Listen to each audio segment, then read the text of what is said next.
आज आपण चटकदार कारळ्याची चटणी बनवलेली आहे। ही चटणी खायला जितकी चविष्ट लागते तितकीच ही आरोग्यासाठीही फायदेशीर आहे। कारळ हे खराब कोलेस्ट्रॉल कमी करतं। हृदयाकरता कारळ हे अतिशय उपयुक्त आहे आणि कारळ खाल्ल्यामुळे पचन संस्थाही सुधारते। चला मग तर पाहूयात ही झटपट आणि चविष्ट चटणी कशी बनवायची ते। चटणी बनवण्याकरता ह्या ठिकाणी आपण कारळ घेतलेले आहे। कारळ व्यवस्थित निवडून स्वच्छ पुसून घेतलेले आहे।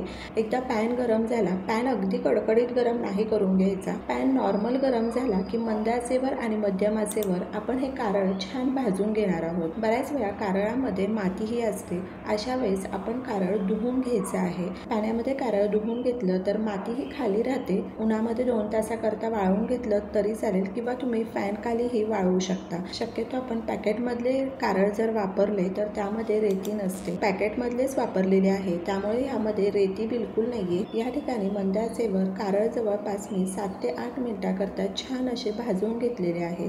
कारळ जितके छान भाजून घेऊ ना तितकी चटणी ही चविष्ट लागणार आहे। तर या ठिकाणी कारळ भाजून तयार आहे।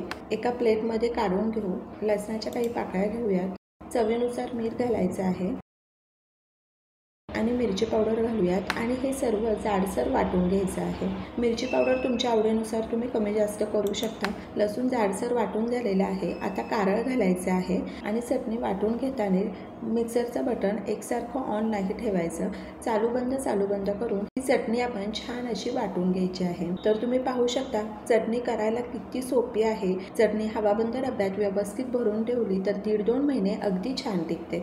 तर तुम्हीही अशा प्रकारे कारळ्याची चटणी करून पहा आणि मला सांगा कशी वाटली ते।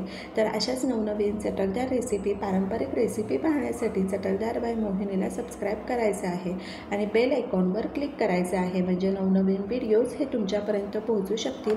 आणि वेळात वेळ काढून तुम्ही माझी ही रेसिपी पाहिली तर त्यासाठी तुमचे खूप खूप खूप धन्यवाद। पुन्हा भेटूया अशाच एका नवीन रेसिपी बरोबर।